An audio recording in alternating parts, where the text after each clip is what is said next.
The Children's Hospital.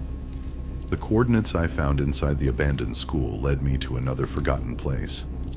A children's hospital. According to the official records, every patient had been evacuated during the first days of the outbreak. But the files were incomplete. Alternative data source. Entire sections had been deleted. Some patient records simply lacked explanation. And one thing stood out immediately. An entire underground level was missing from the hospital blueprints. I decided to investigate. The hospital stood alone, on the edge of an abandoned city. Emergency vehicles still surrounded the entrance. The building looked untouched by time. As I approached the main doors, something unexpected happened. They opened. The hospital still had power. Inside, silence filled every corridor. The reception area remained exactly as it had been decades ago. Children's drawings covered the walls. Small chairs stood neatly arranged in waiting rooms. Toys remained scattered across the floor. It looked as if everyone had disappeared in the middle of an ordinary day. I continued deeper into the building. Patient rooms lined the hallways. Beds were empty. Personal belongings remained untouched. In room 12, I discovered something unusual. A medical monitor was still active. A weak signal continued to appear on the screen. Someone had been connected to this system long after the evacuation. Following the signal, I searched through the hospital. In a therapy room, I found dozens of children's drawings. Many of them showed the same thing: a hidden elevator beneath the hospital. The elevator did not appear on any official blueprint. Someone had deliberately erased it. The deeper I explored, the more evidence I found. The hospital had not only treated infected children, it had also studied them. Hidden laboratories were buried beneath the facility. Research records described unusual cases. Some children reacted differently to the infection.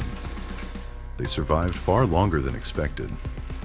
Some displayed symptoms that researchers could not explain. Then, I found a concealed maintenance corridor. Behind a false wall was the elevator from the drawings. It still had power. When the doors opened, I descended into the unknown. The underground level was unlike anything above. The corridors were sealed. Observation rooms remained intact. Medical equipment continued operating.